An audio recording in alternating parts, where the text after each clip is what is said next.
Well, our moms think we're funny. Hi, I'm Acomi. Hey, this is Ricky Tiki Timbo, No Sir Rimbo, Cherry Rucci Pipper Pimbo. Our special guest on the show today. You know that old thing, right? No, that was totally new on me. Oh, really? Yeah. Okay, so it's this thing, and it's probably going to be super racist, so maybe I should have said it like this, but I'm saying I came across as like really like I'm disguising my voice because I'm like holding somebody hostage. So, and then now I can't do it. Maybe I should have said it like this. But no, it's this whole thing about like why Chinese or Japanese people have short names or whatever, and it's this whole. I guess it's supposed to be like a parable or whatever, and it's this whole thing where like this kid, his name is Ricky Tiki Timbo, Nurser Rimbo, Cherry Berry Rucci Pipper Pimbo. He falls down the well, right? And his like friend runs and tells somebody, he's like, Ricky Tiki Timbo, Nurser Rimbo, Cherry Berry Rucci Pipper Pimbo is falling down the well, and they're like, what? And it's like, and so he has to say it. Anyway, by the time they get to the kid, he's drowned, right? Right. And it's like, and that's why they no longer have such long names; they have short names. And I'm like, and I don't remember if this is like the Seven Chinese Brothers or whatever. You know that, right? Yeah, it's been a long time, so I'd be really fuzzy on the details. So I actually wanted to get a copy of the book, but they redone it and made it all fucking PC. And I swear, if I ever find the people that redid that and PC-fied that fucking book, I'm gonna take their copy and jam it up their asses, right? Because they lost everything that was great about it, and I had to look harder and pay like twice as much to find the original Seven Chinese Brothers. Yeah. Which is basically like the one brother, he could like each one had their own unique gift, and the one could like swallow the sea, or he could hold the sea in his mouth, nice. And he would go fishing. He would like suck up all the sea and then go and pick the fish up off the ocean floor as they were like flopping around. Yeah. Right, and then he would spit the water back out. And then this kid wanted to go out there with him and everything as well. It's dangerous to go, but fine, I'll take you. But when I tell you it's time to go back in, it's time to go back in. So they do that, but he's like, it's time to go back in. I can't hold the water in my mouth any longer. And the kid didn't want to go out. He's like, no, you got to go, man. And then he couldn't. He ended up spitting the whole ocean back out, and the kid drowned. So then they wanted to find him responsible. So then they were going to basically execute him. Uh-huh. And so they keep trying this, so that they're gonna at one point like throw him over a boat and drown him, right? Yeah. So he gets his brother, because they're all like twins, or I guess like septuplets, right, to take his place. Yeah. And his brother can make his legs extra long. So when they toss him on the side of the boat, he just makes his legs extra long, and he doesn't go under the water, so he doesn't drown. So then they're like, well, we're going to execute you. So then the next day, they're going to burn him alive. So he gets his brother to take his place, who is fireproof. And he just sits there and just like goes to sleep inside the fire and the oven and everything. He does, and so that's how it goes until they get to the last one. They still don't kill him. They're like, okay, well, we've tried all these different things in it, so you must be innocent. That's it. So makes sense, I guess. So I'm not sure if Ricky Tiki Timbo is actually one of those stories. If it's just some racist thing I learned as a kid that I don't know any better. And I could look it up, but that just seems to kind of that requires effort. Yeah, fuck effort. What's effort ever done for me? All right. So anyway, this was not about Chinese racism that I learned as a kid. This is supposed to be about what again? About our boy Nicolas Cage, one of my very favorite actors, and yours too. Oh, thank you for just saying it, and he's yours too. I know you have a very different relationship with Nic Cage than I do, but I enjoy Nicolas Cage. I just don't have the same like strong affinity for him that you do. As where I would like, hey, that Nic Cage movie looks kind of shitty. You're like, that movie looks awesome. And I'm like, I can't watch it. I've seen it 5 times already. I'm like, I think when it comes, I think you feel about Nic Cage the way I feel about Ben Affleck. Yes. Yeah, I think Nic Cage is a very misunderstood genius. I carry a white glove in my back pocket, so whenever somebody says anything bad about Ben Affleck, I just like, I challenge you, sir, to a duel. I say. But I mean, and I do have a deep love for Ben Affleck, but yeah, I think you would like definitely go to war for Ben Affleck. Oh yeah. I mean, nobody goes deeper for Ben Affleck than me. I mean, that sounded way more sexual than you meant it to. No, it didn't. Or did? No, it didn't. I was actually going to add strong and deep in there too, but you stopped me. And hot and throbbing. Now that's just too far. All right, so yes, Well, so it's a nice, quiet evening. We've just started recording here at midnight. We've got some nice hard cider, and yeah, we've watched a couple of Nic Cage films this evening or this weekend. We just finished watching Face Off, yes, which was phenomenal. and they actually not no spoiler, but they actually did take his face off. Yeah, and they said it a lot. Yeah, You want to take my face off? yeah, It's great, and so yeah, that not only featured Nic Cage but also John Travolta. and John Travolta doing his best Nic Cage. Oh yeah, and Nic Cage doing his best John Travolta. Really, really good film. I actually really enjoyed it. Well, I dig it, and of course it's directed by John Woo, who I have a great love for. Oh yeah, John Woo is the shit. So yeah, and then of course as I just made you watch the Lenny Kravitz Again video, it stars the one of the sexiest women alive in my opinion, Gina Gershon, who's just so hot, and I just love her mouth. Yeah, she's pretty great. Yeah, and then of course it also has in a small cameo Lisa Boyle, who I talked about earlier. Who, those of you who don't know her, she's a Playboy model, or was a Playboy model, not a Playboy playmate. There's a difference. She never actually appeared as in a centerfold or whatever, but she did model for them and different things like that. But you probably know her from different roles she's played in, like movies, like small cameo stuff. Like she's in Bad Boys in the beginning when they try to take Mike Lowry's car, and the guy sends her in front of the car, and he's like, titty, titty, strutty, strutty, and they walk out in front of him, and then they try to jack him, and they're like, you a big Popeye chicken eating motherfucker, ain't you? So, and Acomi, of course, has not seen the movie, so, but she's in that. There's a really, really, really good TNA movie she was in back in the late 90s that features her a lot, which is really good. But why can't we ever watch the really, really good TNA movies? Why do we always watch The Spy Who Sexed Me? Because those aren't really worth making fun of, because you're like, yeah, the plot sucks, but like, wow, she's hot. And then we don't say shit for like the next 5 minutes. It never goes well when we get those like awkward quiet moments during the TNA scenes. And luckily, we did not have any of those during The Spy Who Sexed Me. Because we were talking about the decor of the room. Which was one of the better things about the film, even though it was missing a lot of stuff. Those rooms were really nice. But you know what? Well, we're done talking about the spy who didn't sex us, and really didn't really sex very many people at all, to be perfectly honest. No, everybody else sexed everybody else, though. Yeah. But yeah, so Nic Cage, Lisa Boyle, Joan Allen, who of course I also have a thing for. And I don't want you to think, damn, you just will fuck anything, right? And it's like that's not entirely true. But anyway, yeah, so Face Off is good. And then before that, I introduced Acomi to one of my kind of guilty pleasure Nic Cage movies, which is not great, but I do enjoy it. Trapped in Paradise. Oh, Trapped in Paradise. With John Lovitz and Dana Carvey. Now, I do really like John Lovitz, which, I mean, I've seen him in a lot of movies growing up and can't really remember most of them now. Hachi Machi! But my first real exposure to John Lovitz was in the 2001 remake of Rat Race, and he's got a lot of really great scenes in there. Dana Carvey, this movie actually changed my opinion of Dana Carvey, because I was not a big fan before this movie. I am the master of disguise. Oh god. Yeah, and that's a big reason why. Like that was my generation's big exposure to Dana Carvey, was Master of Disguise, which is an ass movie. It's just horrible. Well, see, that's because you never watched any of the Wayne's World movies. And that's true. Yeah, I still haven't seen those. And of course, once you watch Wayne's World 2, the scenes with him and Kim Basinger are great.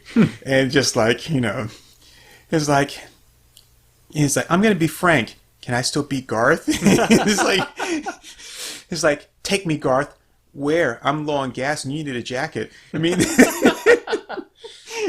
so yeah, it's yeah, that's a very fair observation. I passed judgment on Dana Carvey without actually having seen Wayne's World, which is probably his like flagship title. Yeah, but I'd say that's fair. But yeah, I think he had some really great lines in this film, some really good delivery. And he was still, crazy, hyperactive, annoying guy, but it fit his character really well. Yeah, it was a very subdued version of that. Yeah. And he really does work his character very well. He provides a nice balance between Nic Cage and Jon Lovitz. Yeah, because Nic Cage is a little crazy, but he's still kind of the straight man of the group. Yeah. And Jon Lovitz is like the manipulative asshole. Yeah. He's completely unlikable throughout the entire movie. Yeah, he's very repellent to the entire film. And Dana Carvey is kind of naive and innocent. Yeah. And it makes him an extremely appealing character in the face of like these personality archetypes. And I said yesterday is like I feel that Trapped in Paradise was the beginning of the Nic Cage, the freak out Nic Cage we see nowadays with like the wild facial expressions and stuff. Oh yeah, it started in there. And Trapped in Paradise has some really good scenes, which to me makes it worth watching at least once because some of those scenes to me are just memorable. The bank robbery scene for one. Oh, the bank robbery scene is great. And then some of the other stuff, and the way he delivers lines, especially when they go like later on, and it's like, when he and Jon Lovitz are fighting, and they're playing, he's saying, "You just get this, and then, and then Dana Carvey's like, let's just go." Yeah, Dana Carvey's got a lot of really good moments in that. Thank you for my vest and sweater. And when she's like, it's like, "Give me back the pens." It says take a pen. No, it just said take a pen. She just said take a pen. When the sign said take a pen. And it's because he's a kleptomaniac. For those of you who haven't seen it, he's a kleptomaniac, and he goes and he's stealing pens from the bank when they're casing the joint, and he's taking all the pens he sees. And then when she like confronts him about it, he's like genuinely befuddled as like, why do I have to give these back when they say take a pen? Because he's stealing, but at the same time, it doesn't really register to him that like that's wrong because it did tell him he could take one. Oh yeah, he had a total green light there. So and it's got some really interesting characters like and just following the directions. The directions said 4 lefts. Idiot, 4 lefts is a circle. Oh, sorry, go ahead. So yeah, but no, it's got some really interesting characters. Like the townspeople are all very very friendly and very warm. You do feel a special affinity for the townspeople a lot. They've got like the storekeepers and stuff who are just a couple of assholes, a couple of redneck assholes. For it to be in like what, Connecticut or Vermont or something like that. I think it was Vermont, right? Oh no, it's Pennsylvania. It's Paradise, Pennsylvania. Thank you. So, but yeah, I mean, like the character personalities are super good. It meets certain tropes. But, it's kind of impossible for it not to meet some trope at this point. So. Where are you going? I'm going to get your money. I'm robbing the bank! But the bank's across the street. I love it. She plays that role so well. She's so, like, genuinely frightened and jittery and stuff. And then when she's like, I'm robbing the bank, she's like, I don't understand what's going on here. That side character was great. But yeah, I think Nic Cage, since we're kind of talking about like Nic Cage in general, I think that he's just like really underrated and underappreciated, and people use him for meme fodder, which I totally understand because he makes hilarious facial expressions. Then again, so does George Clooney. Really? Yeah, but his is a little more like conscious, I guess.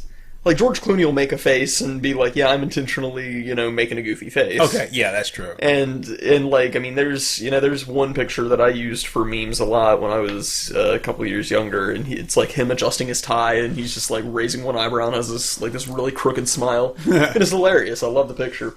But I love George Clooney when he does that thing, that pause in movies when he's kind of like absorbing the situation and he's thinking about it. He always has that thing where you can see on his face where he's like, yes, no, what? And those are some of my greatest George Clooney expressions. Oh yeah, those are great.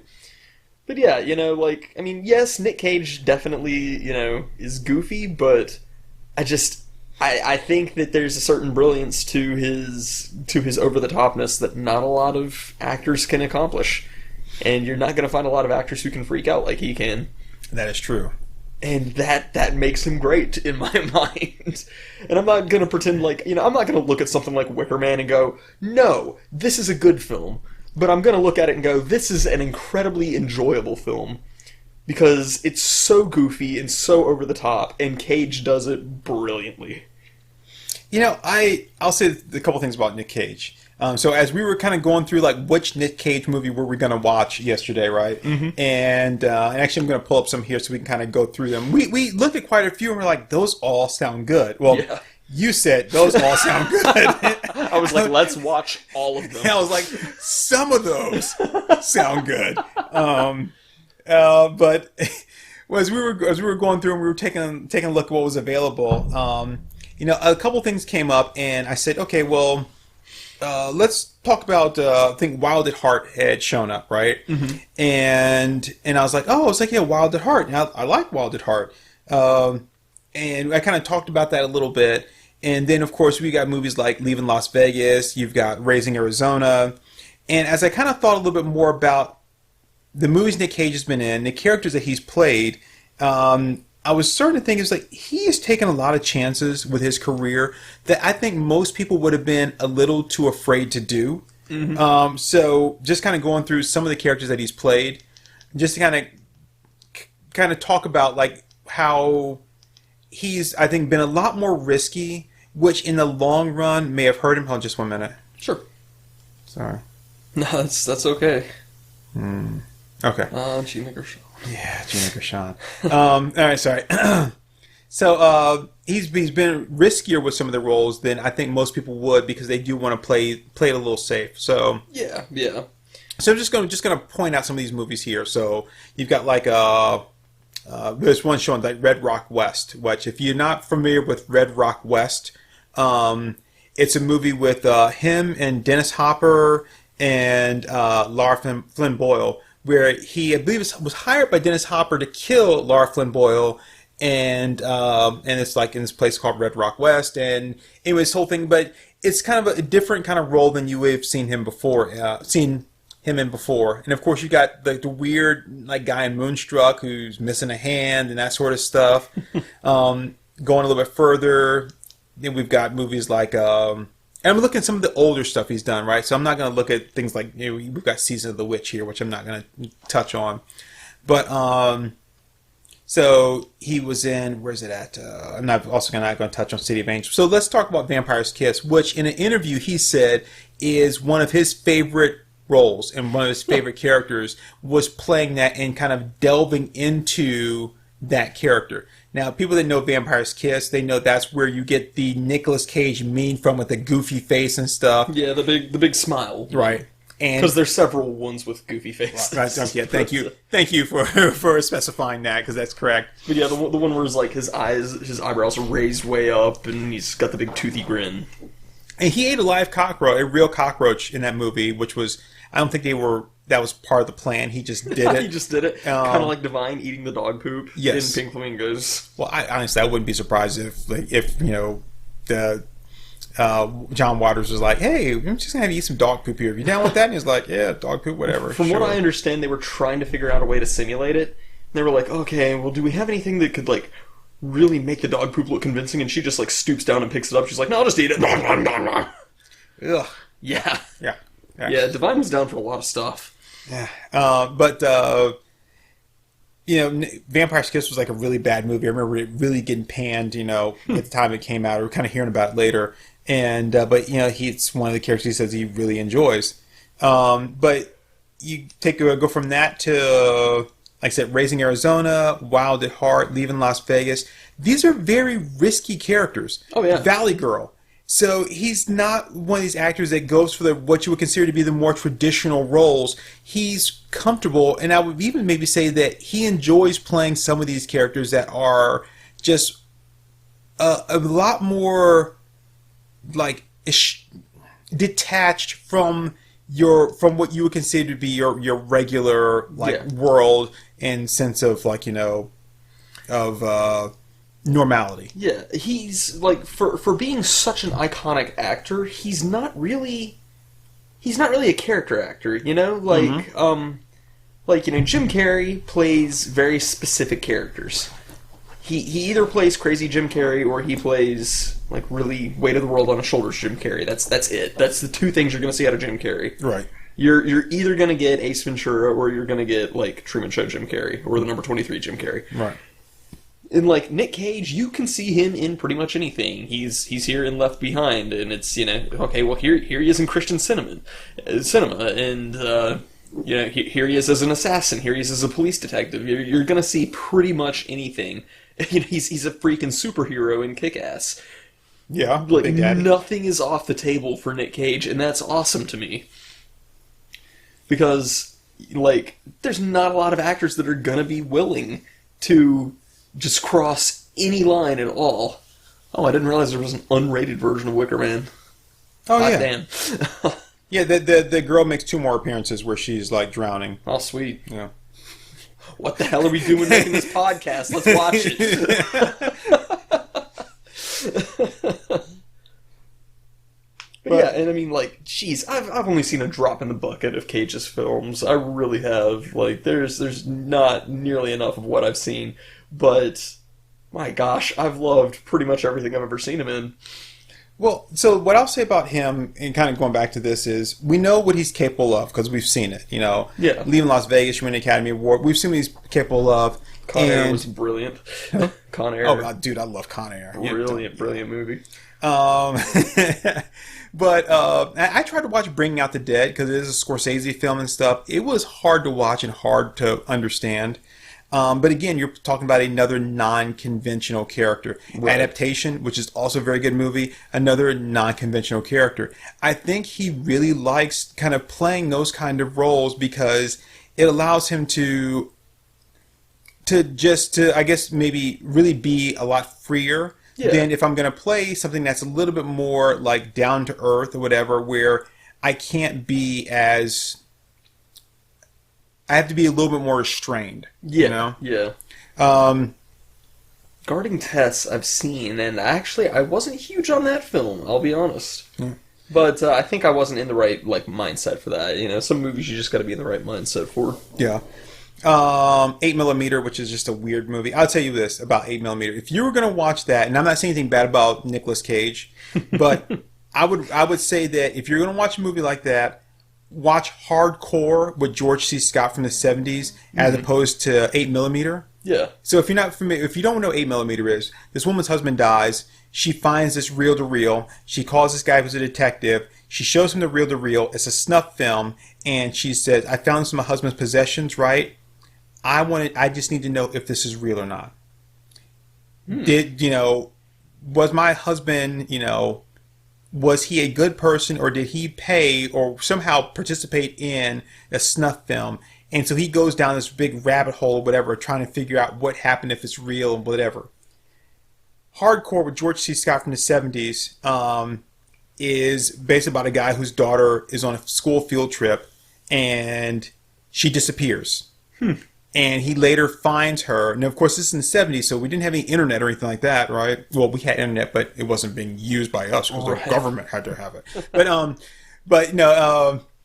I think at that point, it was only being used by, 2 universities to pass data back and forth, Yeah, something like that. But anyway, so he ends up finding out, while he's trying to find his daughter, find out what happened to her, he ends up finding this, 35mm or I keep saying reel to reel, which is for audio, but 35mm or it was before VHS, so it has to be that. Yeah. Of his daughter participating in an adult film. Now this girl was 16 years old, and so he sets off on this journey to find her and to rescue her from these basically white slavers, right? Yeah. I'm gonna tell you right now, the movie, when you get to the end, is a complete punch in the gut. I'm not going to tell you what happens, but it's like if somebody punched you in the gut and kicked you in the nuts at the same time. And it's like the pain is all right there in your lower abdomen, right. But you're like, I don't know which one. And I'm not saying it's a great movie, but if you're looking at something like 8mm, yeah, I would say Hardcore is a much better film about kind of a similar subject, or whatever. But again, I'd like to watch them both. going back to 8mm though, you're talking about a non-conventional character, which I think is what he really likes and what he thrives on. Yeah, I think that's what he does best in, really. And we've got a sharp decline in Nicolas Cage stuff, And I think that all kind of goes back to his financial troubles and stuff. And I mean, the guy lost a fucking Action Comics #1. Yeah, that's crazy. That would kill anybody. To be honest, that's $2 million right now. Last one that sold on auction was $2 million.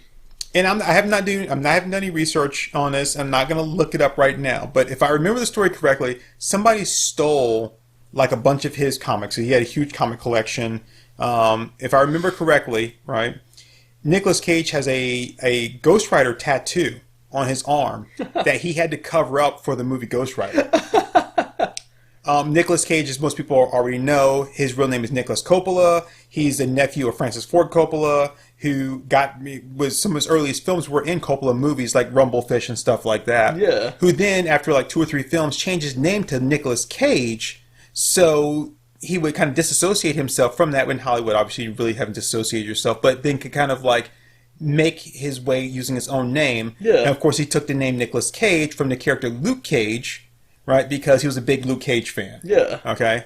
So, I mean, that right there, that earns my place in my heart. Yeah, it's never going to go anywhere. That tells you that we would get along great with him. But Nic Cage, come on the show and just hang out with us. and we can watch some of your movies and talk about it. We talk about it. No big whoop. So anyway, I think when he lost his comic collection was stolen, including like Action Comics #1 and all that. And of course, he's a huge Superman fan because he did name his son Kal-El, right? That he did. He named his son Kal-El. That's pretty amazing. And then the insurance money paid off, but then the police recovered the books, if I remember correctly. But since he'd already been paid off for the books, he couldn't get them back. Oh, that's bullshit. And then getting shafted. He had some other financial troubles or whatever, and he had to sell a lot of his properties and stuff. And then at that point is when he kind of like, as I understand it, right, and I could be completely wrong, if he wants to come on the show and clear his name, by all means. But as I understand it, he then started taking these kind of lower budget movies, one, because he wasn't getting the more high profile ones anymore anyway, that's just the nature of Hollywood, and two, he had bills to pay, you know? And which is totally fair. Yeah. But I still think that, you know, going back to like Jay and Silent Bob Strike Back, you do the safe picture, and then you do, you know, like the blockbuster, the safe picture and the blockbuster. And so I think he kind of chooses, like, it may be a low budget movie, but I can do a low budget, you know, movie with a good plot. I can do one that's just going to pay the bills. Right. You know, and so, I mean, I'm not going to begrudge him for that. And the guy, and at the end of the day, the guy is still doing what he loves, even if he doesn't love the particular project he's working on, right? Yeah. He's still doing what he loves. Yeah, I think for Cage, it's like the joy of acting in and of itself. It's not necessarily the finished product. Yeah. If that makes any sense. I think he just likes being in front of the camera and doing what he does. Yeah. And yeah, and I think he's starting to turn more into like a William Shatner version of Nic Cage, where it's like, I'm going to play... Instead of me playing this character, I'm going to play Nic Cage playing this character. Yeah, right? Yeah. Hints like the crazy facial expressions and all that. Yeah. Which, hey, that's cool with me. You do you, man. Go for it. But I think when someone offers him the... You know, is when you start to do that, more people come to you and ask you to do that. Just like any other thing. What's the guy's name? Alexander... I can't remember. Anyway, but the guy from Die Hard, right? Yeah. Who played, was it Carl? And because, you know, he kills Carl's brother and stuff like that. And so Carl wants him. Alexander Goodenough, right? Okay, yeah. He played an Amish guy in Witness and stuff. After Die Hard, he was offered tons of movie roles playing basically that Die Hard villain. Yeah. And he didn't want to do that. And if I remember correctly, Alexander Goodenough was a ballet dancer or studied ballet or whatever, right? So when you see his fight scenes and everything, they're really kind of based off of, like, you know... He probably only learned to dance like that so we can make fun of those kids. Yeah, probably. And I mean, and honestly, who would blame him, right? So he was offered to base a lot of roles. He didn't take those, and he kind of took some other stuff. But when you get to a certain point, you get offered a lot of like roles. We want you to play this exact same character that you've played before. Yeah. And sometimes that can be kind of hard to turn down, and you find yourself in a position... Jim Carrey. Right, you find yourself in a position where that's all you ever do is play this same kind of character. And you know, when roles start to dry up, not because you're not a great actor or anything else, but when roles start to dry up because, you know, fresh faces pop up in Hollywood all the time. Mm-hmm. It's like, you know, if you really want to stay, you know, in the business and you want to make money and, you know, have a life and somewhat of a career, you do kind of have to step back and say, I'm not this A-lister anymore. I'm not this B-lister. I may be able to do a couple things there and there to shine, but I've got to accept where I am. And maybe I can get back to where I was before, or something close to it. So, I mean, I think that's probably where Nicolas Cage is. Yeah. But he's still having fun doing what he's doing. Oh, yeah. Yeah. I feel like most of the Nic Cage movies I've seen that, like, he's enjoyed the role.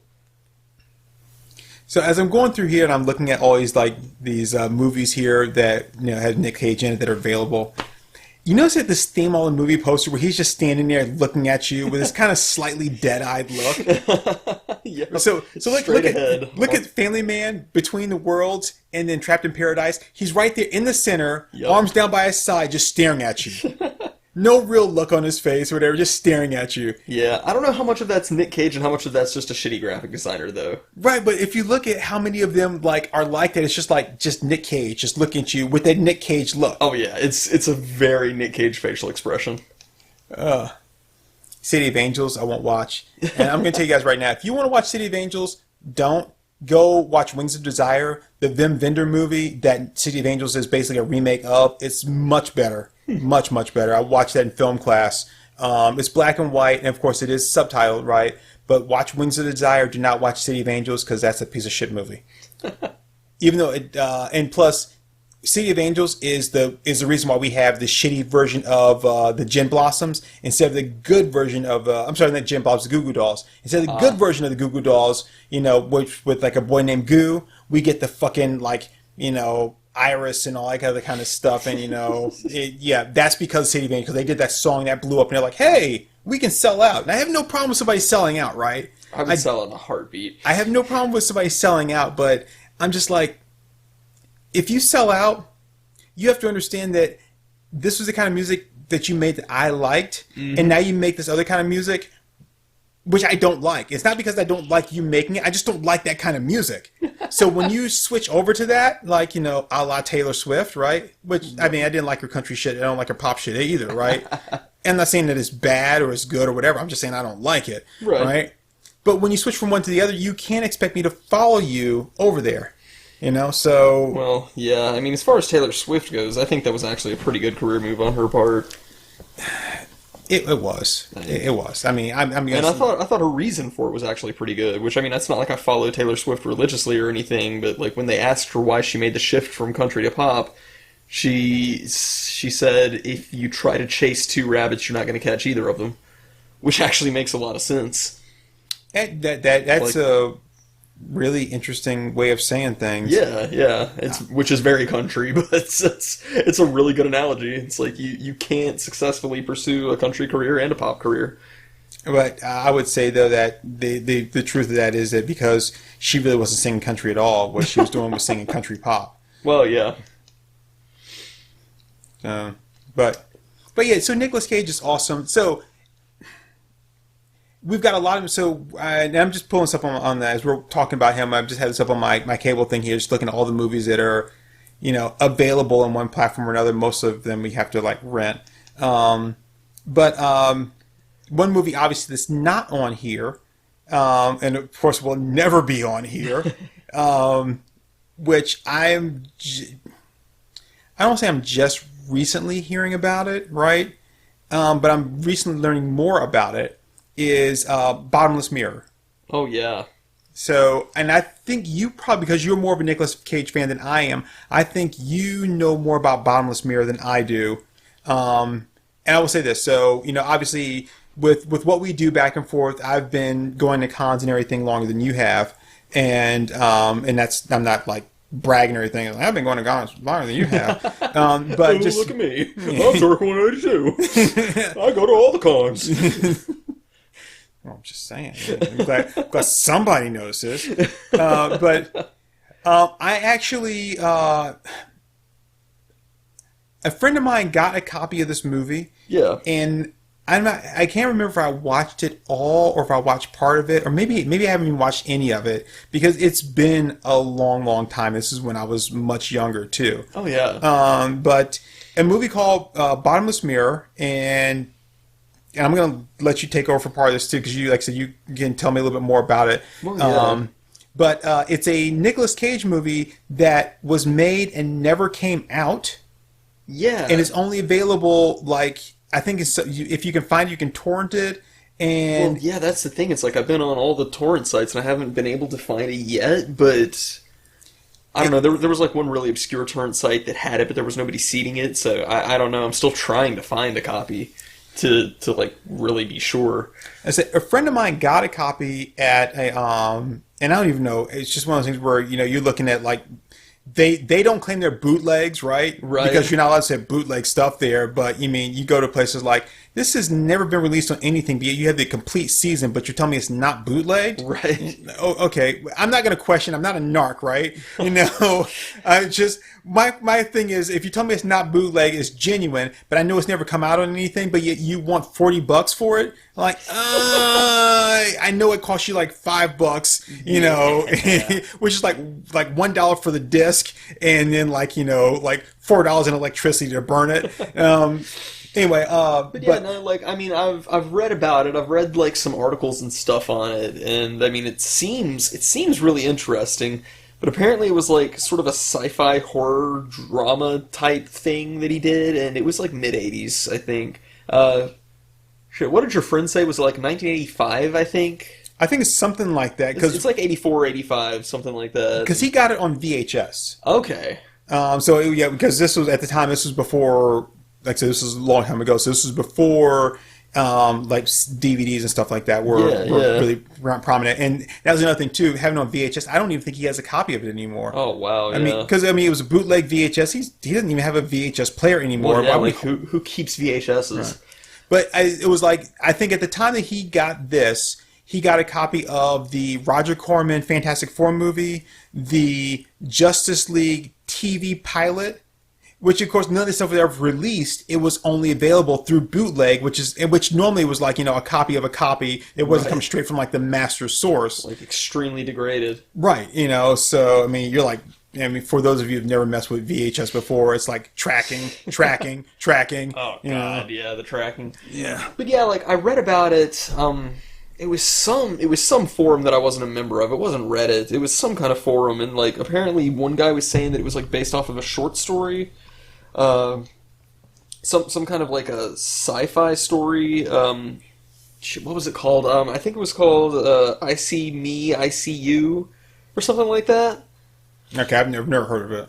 Yeah. But I mean, it's a short story, so it's not like I'm going to know every short story that's out there. Well, yeah, I mean, like apparently it was put out in like Omni magazine or something like that. So just some like anthology mag or something. So yeah, I really don't know, but I mean, it seems like such an interesting movie. I really hope I can track it down, and I really hope people start like seeding it.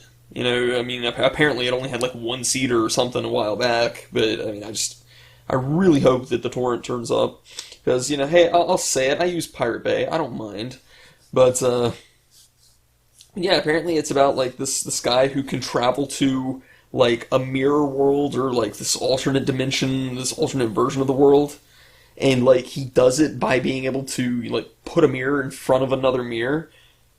And like I know I tried that when I was a kid because you see that and it's like the reflection bounces off the reflection and back and forth and it sort of makes it look like this bottomless hole.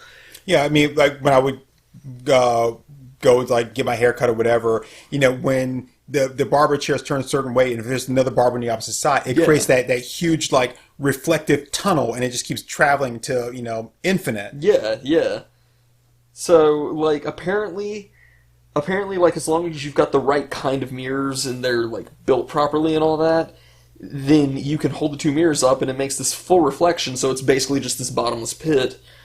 And like so doing that, it opens a door to the mirror worlds, and so Nic Cage's character is like supposedly like messing around with mirrors and enters into the mirror world by doing that.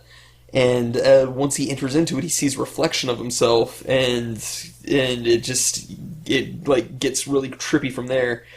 And like apparently there's this whole thing with like, you know, evil doppelgangers and all kinds of crazy shit, which it's kind of funny with that because, you know, we're just seeing these trailers for Us or whatever it is, which looks like it'll be scary as shit. Yeah. Jeez.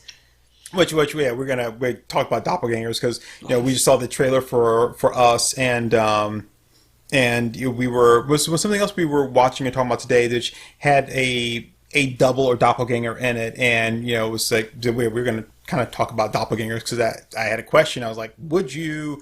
So, but we'll follow that up next. But so yeah, like I said, I don't really know if I've seen Bottomless Mirror. Like, part of me feels like I've seen it, but then it may just be that my friend told me about it, or maybe I read a little bit about it. Because if I remember, well, like maybe you've like seen it on cable years ago or something when you were a kid and just aren't remembering it. I don't know if it ever came on cable because. Oh yeah, well yeah, you just said it wasn't released. Shit. Because you know, movies like if any of you ever seen the Fantastic Four documentary, where it's like, they made the Fantastic Four just so they could hold on to the rights of it, but they never intended for it to be released at all, even though the actors and everybody else didn't know that, but it was never supposed to be made. I mean, to be released, in which they do that sometimes. Yeah. If I'm not sure how many people out there know about this, but there's what they called a Hollywood, it used to be called, I don't know if they still call that now, but there's a Hollywood blacklist or black scripts, something like that. And the movie Cop Out was one of those, which, I mean, Cop Out, I don't really understand how that made it onto that, because that's not a great movie at all. There's some enjoyable scenes in it, but it's a pretty shitty movie overall. But anyway, basically, there's a list of like all these scripts that studios will buy up because they don't plan on making it. They don't think it's a good movie, but they don't want any other studio to have it either and possibly make money off of. Right. So they will buy up these scripts and just let them sit. And there's like, these are some of the best scripts that, you know, would never go anywhere. Cop Out was apparently one of those.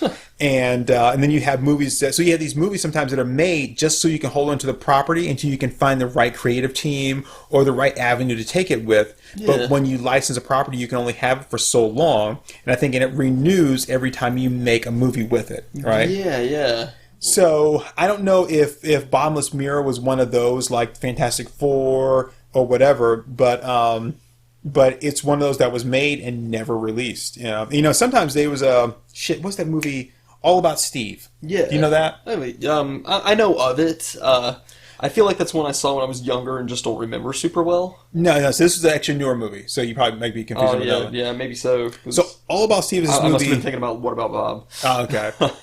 All About Steve is a movie with Sandra Bullock and Bradley Cooper. Okay. And apparently it was one of those movies that just sucked, right? And I think even when it came out in theaters, it sucked.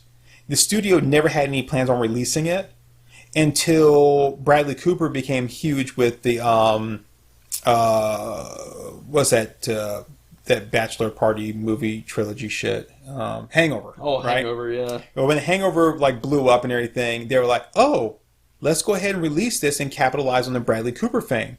But other than that, they had no plan to release it at all because it was a bad movie. Right. And so a lot of times movies would get made, you know, for whatever reason. They'll be like, this is a bad movie, and we're not going to release it unless they find the proper, you know, avenue. The movie Midnight Meat Train, based off of a Clive Barker book. And so it's got also another Bradley Cooper. If you guys ever watch Silver Linings Playbook, there's a small nod to it because in one scene when he and Jennifer Lawrence go to the diner to have beer, coffee, drinks, whatever it is, right? Yeah. They passed by a theater which is showing Midnight Meat Train. Huh. But it was Vinnie Jones, Bradley Cooper, based off a Clive Barker story or whatever. And I'm not even sure if it was directed by Clive Barker. But anyway, contractually, they had to release the movie in theaters. Huh. So in order to meet the contract, right, they showed it for 1 week in discount theaters. I remember it popped up at the Dollar Theater here when we still had a Dollar Theater. It was there for 1 week and it was gone. Wow. And then, other than that, they had no plans on releasing it at all. And probably wouldn't have had it not been for that. And then, of course, you can find it on cable and things like that. So, you know, there's a lot of weird stuff that happens with Hollywood movies and movies that they will say, you know, have been shelved and whatever, will never be seen. Crap, what's that asshole's name who I'd never liked anyway? Jerry Lewis. Oh, yeah. Jerry Lewis, was it the day the laughter died or whatever it is? Yeah, The clown Nazi Holocaust movie that he made? Yeah. That would never see the light of day. And he's like, no, that movie will never come out. So you have movies that are made and sometimes they're never intended to come out, or as they're making it like, you know what, we can't just stop now, but we're never going to do anything with. And I think that's kind of what happened with Bottomless Mirror. It was one of those that just like, and you're never going to really see anything about it because it, you know, in the case of like the day like the laughter died or whatever, so many people know about that movie that you can't not IMDb it. Right. But Bottomless Mirror, I think, is one of those that, you know, they don't have to IMDb it because nobody talks about it. Right, yeah. Well, I mean, it was pretty much funded by the director himself, wasn't it? It was kind of like this Robert Rodriguez-esque scene where he was trying to do an indie film with it. See, I vaguely remember stuff about it back when I was in high school or middle school, and I used to read like Fangoria magazine, and this was middle school was roughly around the time that Comic Scene was still around. So people that don't remember Comic Scene magazine was basically kind of a Fangoria for comic books, and they would always have in the back of a Comic Scene magazine, they would have like this 2 pages. Sometimes less than that, they would say, here are all the movie properties that have been optioned that movies are coming out for. Oh, nice. And so I remember at one time there was an Avengers movie with Mel Gibson. I was like, what? An Avengers with Mel Gibson? I was like, that's going to be the shit. Of course, it never came out. It never came out. Although I can see Mel Gibson making a good Nick Fury. Well, see, that's what I would think. Well, maybe not Nick Fury, but I would have thought the same thing. Yeah. No. It was the Steve Mrs. Peel Avengers movie, which was later released with Uma Thurman and Ray Fiennes and Sean Connery. Oh, no. So when I saw that, I'm thinking Avengers because I'm a big comic book geek, right? But no, they meant the other Avengers that I'd never heard of before. That Avengers, yeah. So you used to always see these things out there, like here's all these books that have been licensed and people that were attached to them and stuff. And then, of course, you never see anything ever happen because a person would get attached to a project and the project would fall through, a person would leave or whatever. And you hear, even nowadays, you hear about movies that are coming out. It's like, you know, this movie's been in development for 10 years. Prime example, Jim and the Holograms. Oh, yeah. The guy sat there and was supposed to be working on that for 10 years, which I'm like, okay, if you spent 10 years working on Jim and the Holograms and this is what you come up with, you wrote a bad song, Petey. Oh, absolutely. Actually, you wrote a bad fucking album. It wasn't just a one song. That whole album was shit. You lived a bad life, Petey. Yeah, pretty much. And so anyway, I just remember. So I remember vaguely in Comic Scene, and I couldn't even tell you which issue it was or whatever, that there was something about Bottomless Mirror, but I don't remember exactly, like, and I'm going to be honest here. At the time, I rarely bought an issue of Comic Scene. I would a lot of times would just read it in like Walden's books. Right. For people that don't understand, Walden's books was Barnes & Noble before Barnes & Noble became Amazon. Oh, yeah. Right? And don't even get me started on B. Dalton's. You guys were like, how old is this fucking guy? But I would a lot of times just read that in the back or just read the pages I wanted. So if it was something I was really interested in, I probably wouldn't read it unless I bought the whole magazine. Yeah. There were a couple times I did, like the Ninja Turtles one I bought and stuff like that. Oh, you know, of course, it also, you know, relied on me having money at the time. But I vaguely remember something about Bottomless Mirror, and it was like, you know, the troubles with Bottomless Mirror, that kind of thing or whatever. Yeah, well, I mean, it was that actress that you like too, isn't it? Crap. Shit.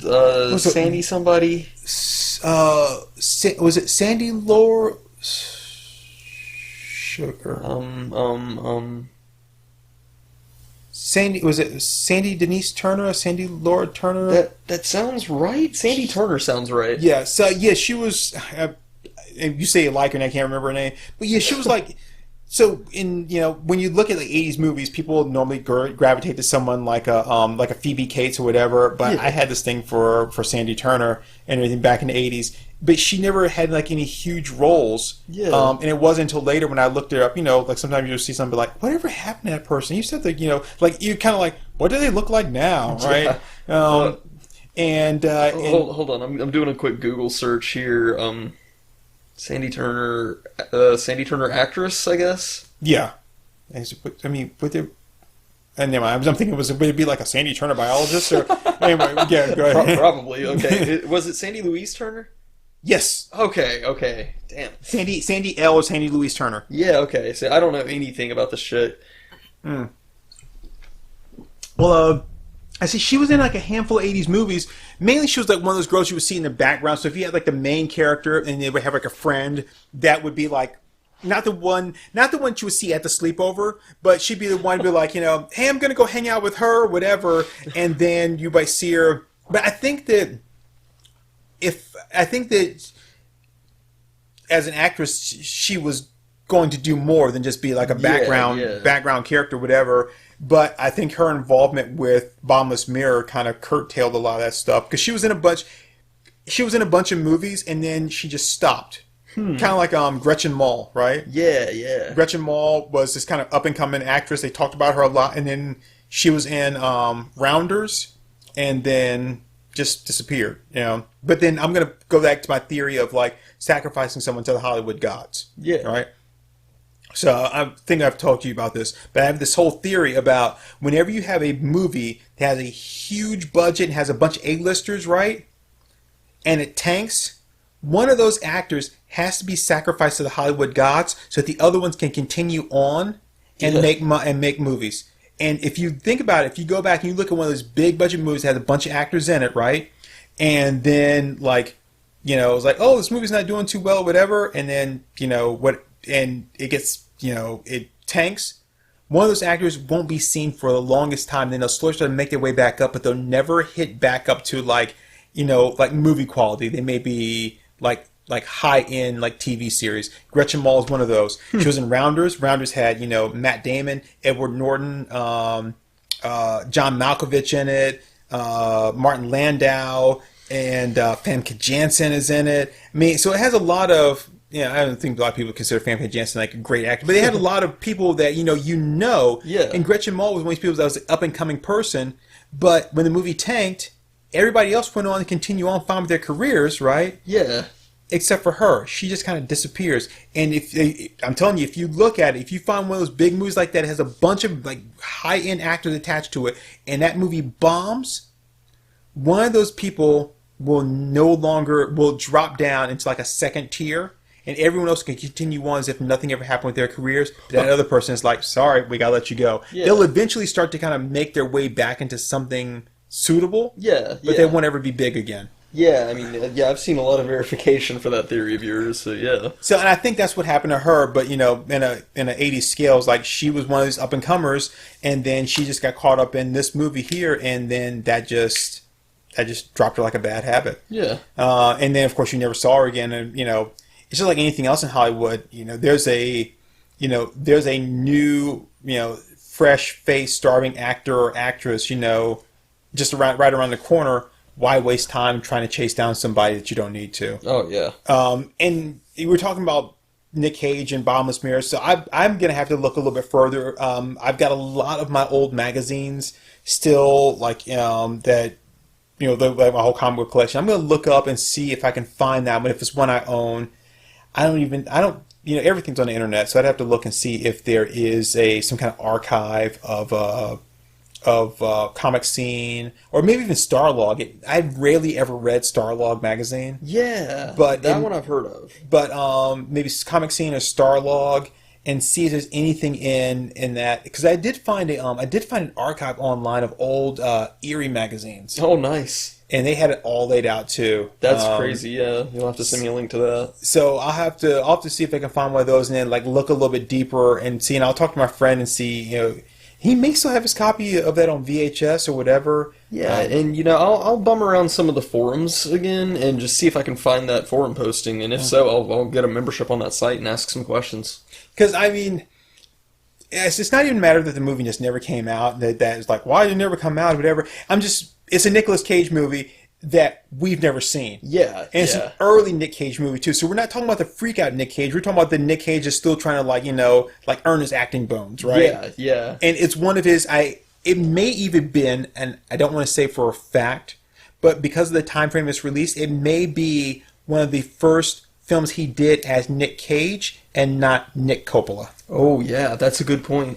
So So I'll look into that and everything, kind of see. Well, I guess you'll do too, and see if I can kind of find out anything more about what I remember about Bottomless Mirror. Yeah, and then yeah. maybe we can kind of come back and discuss a little bit more. Yeah, definitely. I'm sure we will revisit that at a later date. So definitely stay tuned for future podcast episodes. Because as soon as we find something out, I'm gonna want to do an episode on it. And if you guys know anything or know anybody has heard of it, that may have seen it, that you can add anything to it, just let us know. Oh, please do. Yeah. Because it's one of those things where I think the more because you and I have talked about it back and forth the past couple of weeks, and I think the more we talk about it now, it's starting to build up. Like, I really got to find out about this or see it or something.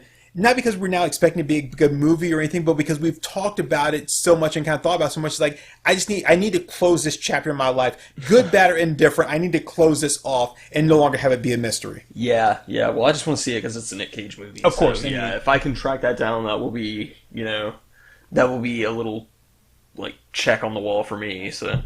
Oh yeah, most def. But yeah, so I think we're gonna call it an episode for now. But yes, please reach out to us with information on this. We will keep you guys posted because this sounds like really too good to pass up as far as I'm concerned.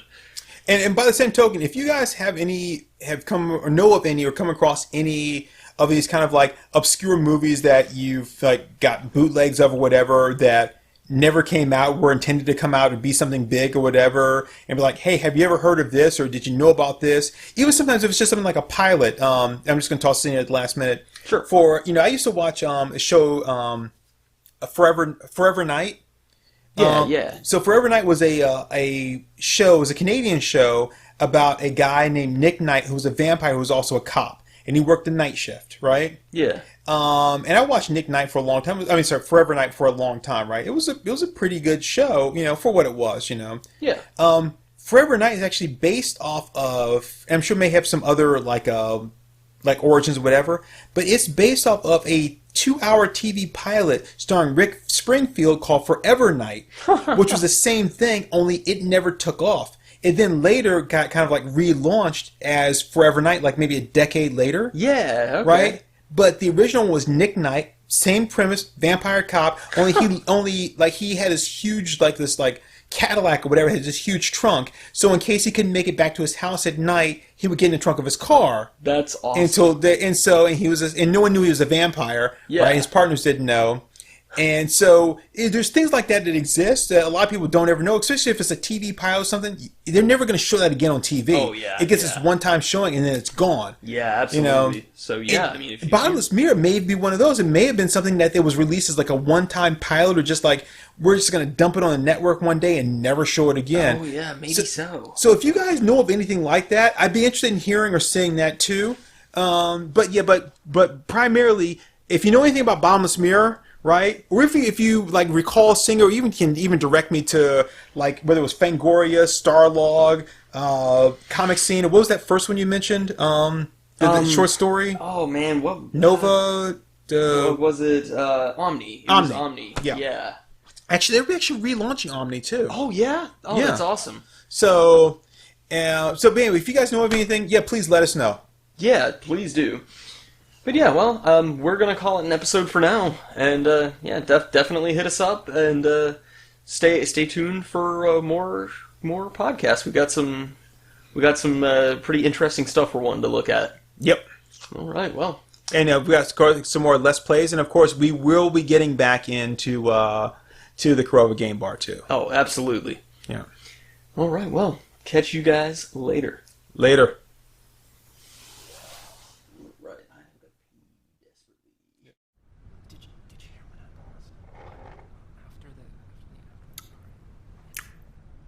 All right there, folks. That was Our Moms Think We're Funny.